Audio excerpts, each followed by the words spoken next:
Welcome everyone, and welcome back to some of you.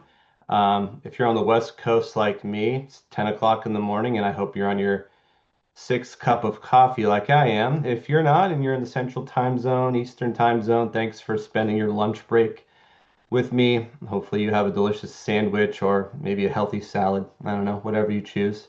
And to those of you watching a recording of this, thanks for that as well. So, in case we are back for season two. This is the first of five more Expedition Series webinars, or sessions, if you will, that will be part of what we're calling our Base Camp series. So the Base Camp series is really geared towards advisors who are maybe new to 401k, trying to break into the market, or who have never sold a 401k plan ever. So we welcome those as well. Maybe some more experienced folks who are just trying to sharpen their skills as well. But all are welcome. Hopefully, you all will learn some new nuggets and take some things away from these series. This season, we're going to be diving in deeper into topics that will help advisors who are looking to craft a game plan when it comes to prospecting for 401k, selling more 401k plans, and servicing 401k plans as well. But for today's sake, we're going to focus on how to prepare for a 401k sales meeting. So let's get into it. But of course, before we do, a little bit of housekeeping. The next leg of the expedition series will be in 2 weeks. Your guide at that point is going to be Mr. Justin McNeil. He is going to be taking you through 401k point of sales techniques. So I'm sure that will be a fantastic series session, so please tune in. And of course, quick plug, a shameless plug, if you will. Retireaholics this Thursday, same time as always, 4:30 Pacific Standard Time. Webby, I know you'll be there. Hopefully, the rest of you joined today will as well. And our special guest this week will be coming back to the show, the 401k Girl. So we're pumped about that. As you can see there, my daughter Maya will have her 401k Girls mug alive and in color and ready to go. So yeah, let's jump in. Well, before we kick off our expedition today, we're just kind of getting together. We're in the parking lot. We're at the state park and PDC Ridge State Park to be exact. Gotta love AI images, man. It's just the best. Anyways, um, we have to address why we're here and where we're hopefully heading on this expedition today, right? We're here to discuss the importance of preparation, right? Yeah, the notion of preparing might seem simple, but it truly can be the difference between winning and losing 401k business, especially if you've never done one before, and maybe you've had an unpleasant experience in the past with a difficult prospect or something that just didn't go well. And we understand that that can happen. And we also understand that 401k plans are not always the foundation of someone's book of business. Okay. I've worked with many advisors over time now. Just shameless plug for me. I just celebrated 15 years with PDC earlier this month. So, um, in my history of working with a multitude of many different types of advisors from different walks of life and different focuses. There are advisors who focus in wealth management, financial planning, employee benefits. So it may 401k is not always your target market, but I mean, hey, if you're lucky enough, maybe a 401k opportunity just falls into your lap. As odd as that may sound, it happens a lot, okay? And the question kind of goes, where do I start? Where do I go from here, right?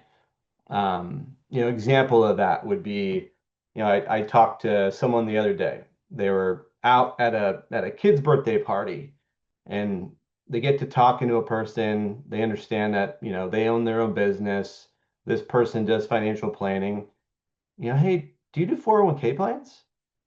And while that person may not, and it may not be their focus, I would hope that maybe going through this process today would give that person the ability to tell that person and look them in the eyes with conviction. Yeah, I do 401k plans, and I can help you with that. Let's set up some time to go through this.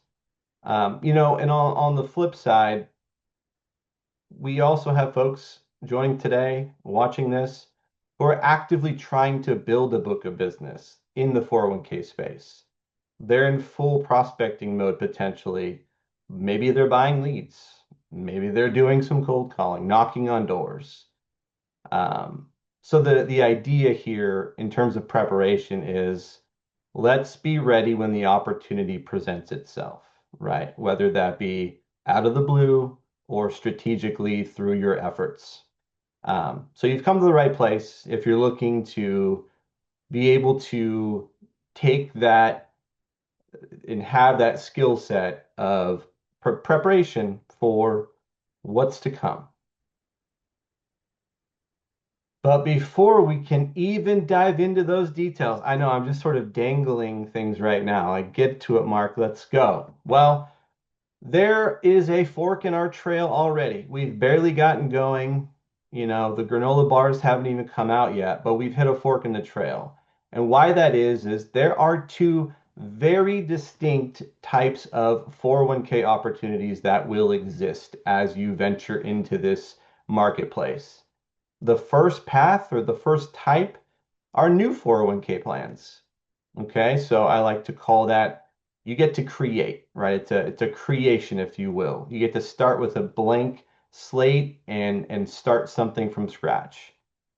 The path number two is going to be a client that already has a 401k plan in place. They've got a living, breathing employee benefit and tax savings tool, but they've also got their needs, right? And so they could be looking for additional support with their existing plan. So while those two trails may seem incredibly similar on the face of things, they do require two very different preparation strategies, and that you'll take from the next 6 slides that we get into. All right, so we're heading down path one now. Okay, path one is all about meeting with a business that currently is not offering a retirement plan to their benefits. Now, some of us might think that's crazy, right? How are you not doing that? Well, for a very long time, small businesses really didn't have to do that, right? Being that I'm in California, I sit here in the Bay Area, you know, we have dealt with the CalSavers state mandate for, going on 4, 5 years now, right? Where the state of California came out and said every employer needs to have a plan in place for their employees. I mean, that requirement is down to one employee or more. So we've seen a uptick in new plan creation, okay, and adoption. So it's crucial. Like these are going to still continue to be prevalent in our marketplace. I don't want to be specific to California. I get that I live here, I live in a bubble, but 21 other states across the US are also facing this same conundrum. Okay, so business owners are looking for help, right? And so when we talk about preparation for a new plan, right? So stepping into a meeting where again, you're working off of a blank slate. What do you need to be prepared for? Well, what I want to focus on is first a mindset, right? Going into that meeting with a certain mindset of preparation, right? You may have information, but you may not. So we're going to take both of those approaches, okay? And where that conversation's going to go and where it's going to lead typically is going to be focused around what the owner and company objectives truly are, right? Are we dealing with a business owner who's trying to leverage this plan for his or her own retirement plan savings and also business tax savings, right? Are we dealing with owners who are more focused on using this as an employee benefit, right? So uh, those two different parts to this conversation are going to help guide us into the next component of understanding, well, now how do we truly help this this business set something up. Okay, Mark, that sounds great. Well, how do I know what they need? What's the magic sauce there? You got to ask the right questions, right? You got to make sure that when you go into that meeting, you come prepared with questions that are going to lead to answers from that prospective client that can help you get to that next step. Okay. Questions like, why are we having this conversation now? How many employees do you have? Do you have high turnover? Are you looking for maximum deductions for taxes? Questions like that, they're going to at least open up that conversation around what the business is truly looking to accomplish through this. Now, when I say you don't need to be an ERISA nerd like myself heading into this meeting, I do think it's still important to have a basic understanding of some of the, you know, what I'll call just general information that's available for everyone. Each year, I think we all know we get hit with emails and LinkedIn posts of the contribution limits. Study those, know those. I think those are simple enough, right? If I asked you right now what the IRS contribution limit is for someone under 50, I think you should probably be able to know that. The difference between pre-tax and Roth and where that can help people tax plan. Know the different plan options for businesses as well. 401ks aren't the only solution. Understand the difference between a state-run plan, a simple IRA, SEPs, cash balance. Have a basic understanding of that as well, and know the current trends, right? Secure 2.0, and I'll move here for a second. The tax credits are a big deal. There are a lot of other areas, but I think having some of those initial ways to communicate what changes have come out over the past couple of years will be very beneficial to your clients, and they'll also see that you've spent some time understanding this stuff as well. Now, we can really get into some details, and as I mentioned earlier, it'd be nice if we had all this information ahead of time. But the fact of the matter is, we're not always going to have every piece of information in that first meeting. Maybe it means we need to ask the right questions in order to gain that trust and gather some rapport in order to ask for this information afterwards, right?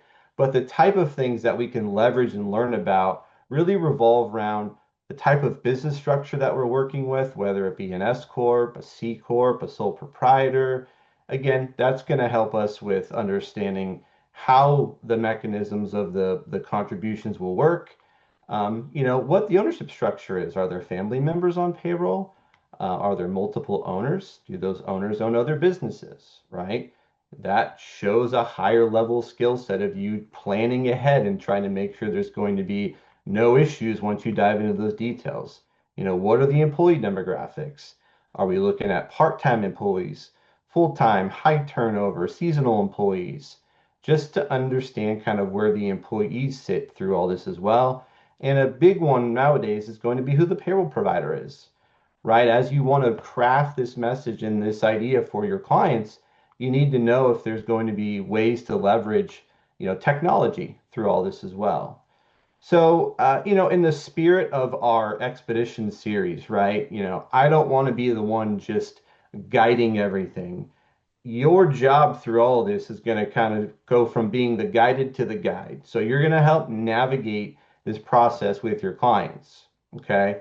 So while there are a lot of moving parts and clients can sometimes seem to feel overwhelmed through the process, your job will be to make this process feel as easy as possible, right?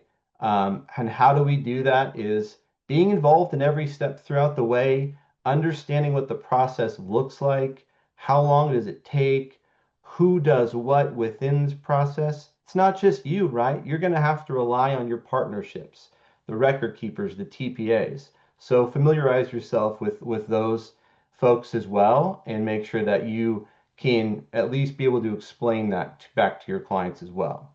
So as I mentioned earlier, it's the mindset of going into these meetings, being prepared, understanding what we're going to be facing in terms of the conversation, the questions, the comments that we need to make.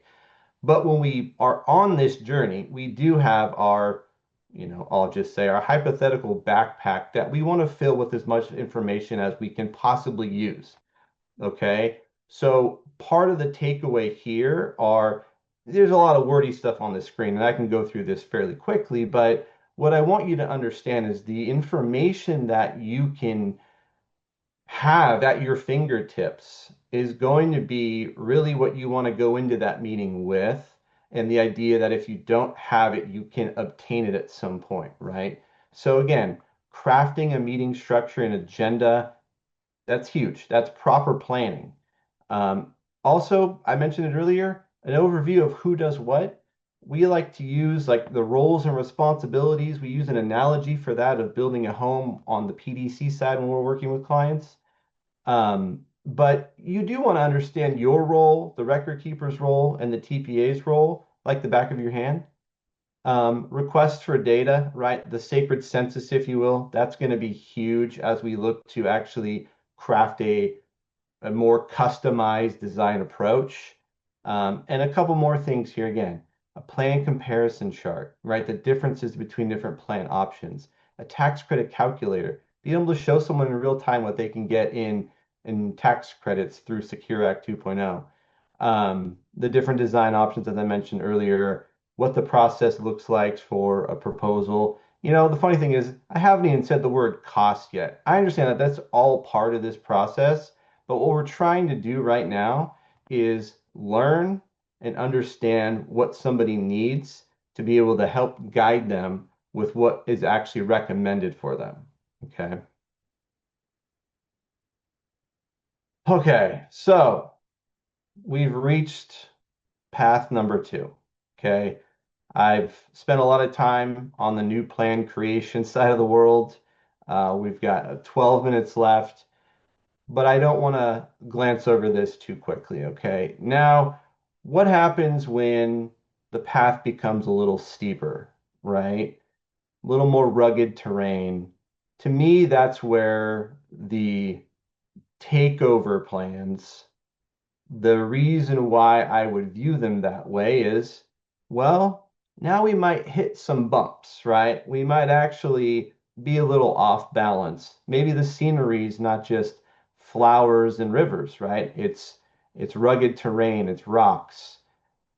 We are there now not to be just there to solve an objective or to craft something around the objectives. We are now stepping into a meeting where a client is looking for help solving a problem, right? So we do want to be able to be a problem solver when we are having these conversations. The beauty about a takeover plan in this instance is, hey, there's going to be more intel available to us. In our last example, we had to scratch and claw to try to gather information. Well, now we can actually go out and do research. Okay. I'm sure most of you have heard this before. But there's websites, the DOL website. You can go out and look at a 5500, right? So you want to do your research now prior to stepping into that meeting. Okay. So let me take a quick sip of coffee here. My starting to get that dry mouth going. So instead of focusing on general objectives, like we're going to need to prepare to be a problem solver. Most of the time when a client takes a meeting with you at this point, there's a reason for it. Maybe they're unhappy, confused, fed up. We need to figure out why that is, right? You don't need to go in and give them a sales pitch immediately. You need to go in, you need to learn and listen. Well, how do you get them to tell them your problems? As I mentioned, that's where your research comes in. Do your homework, craft some questions around the research you have done, right? Gather that 5,500. Ask your partners to run a plan health check or scorecard to see if there are red flags. You know, comb through that information. There are going to be, you know, areas where you can use to your advantage to come in with questions strategically. Now, I want to be clear when I say this is don't step into this meeting and be negative right off the bat and slander the plan and slander everything going on with it. You need to be analytical before you make suggestions. You need to be respectful of the client. Maybe that HR person, that CFO was the one who set this up, right? They understand there's a problem, but they don't need to hear you telling them why everything is so bad. Okay. And I'll have another point to that in a moment, but you want to just talk about those pain points, but you also can highlight some of the good parts of their plan as well.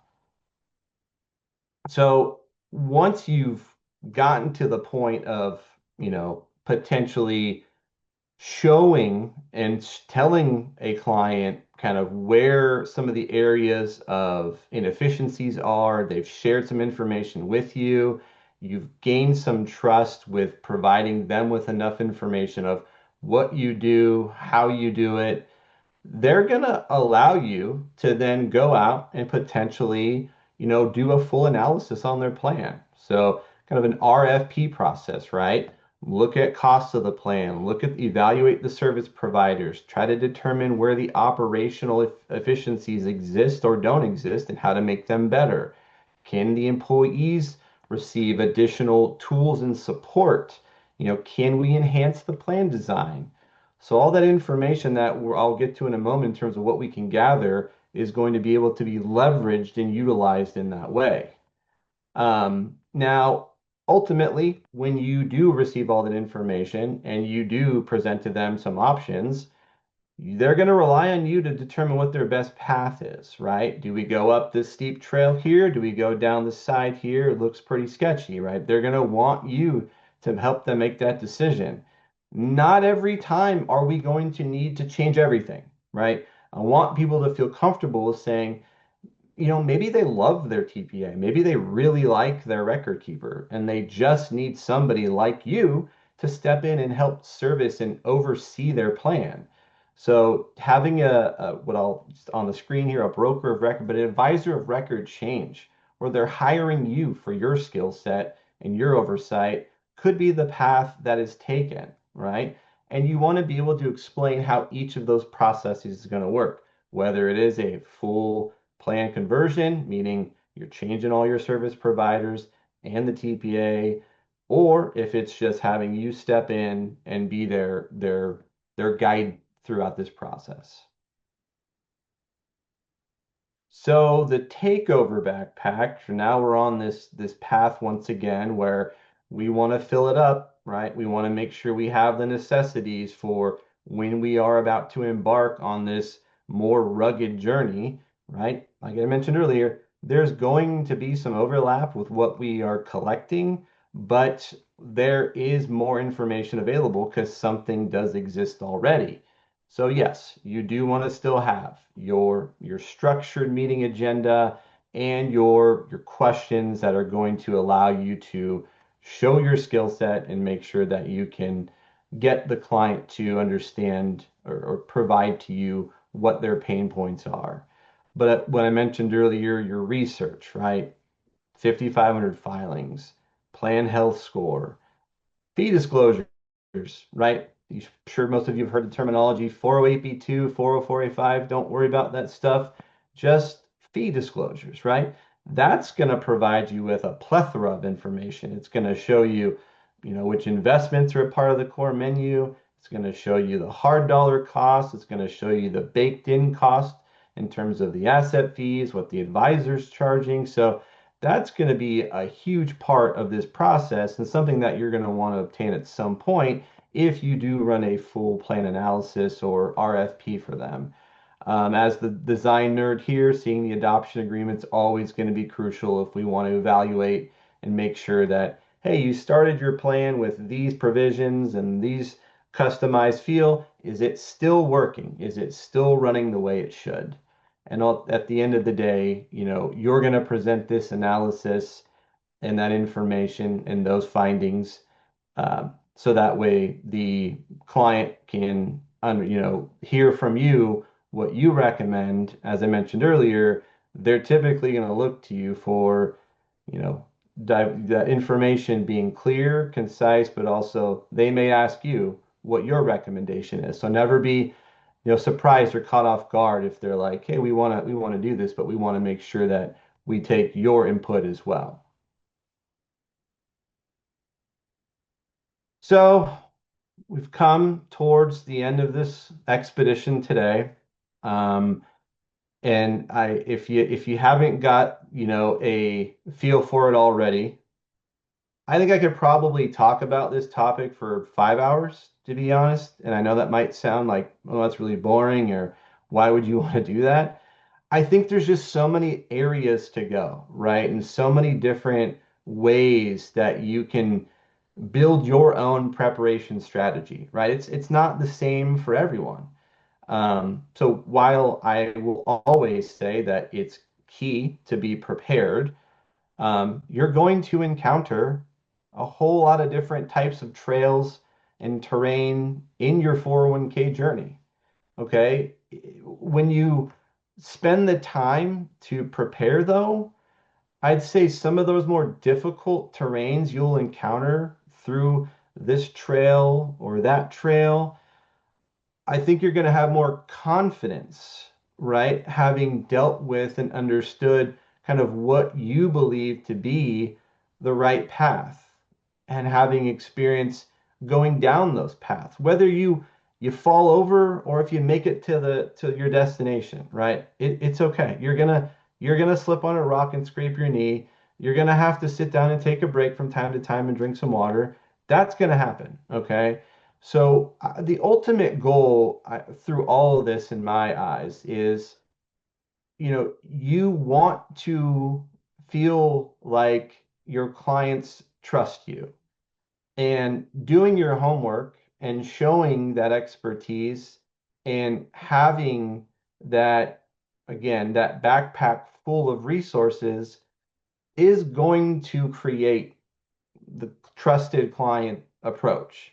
Okay, you will be able to guide them confidently moving forward. And honestly, again, like I keep saying, that's the goal here. So I know we've got 2 minutes left here. I'm gonna pop to the last slide and hand over the expedition to Justin McNeil in 2 weeks. Same place, same time, 10 a.m. Be here. As I mentioned, Justin's gonna take us through point of sale techniques. I'm excited to listen to that as well. And I really appreciate every one of you sticking around, tuning in to today's part 1/2. I don't know if some of you maybe realized that Chad was supposed to go first, but we forgot about him. So I was batting lead off this time. Anyways, that's nor here nor there. So thank you again for tuning in, and we'll see you next time. Cheers. And Webby, I'll go on my seventh cup of coffee here shortly.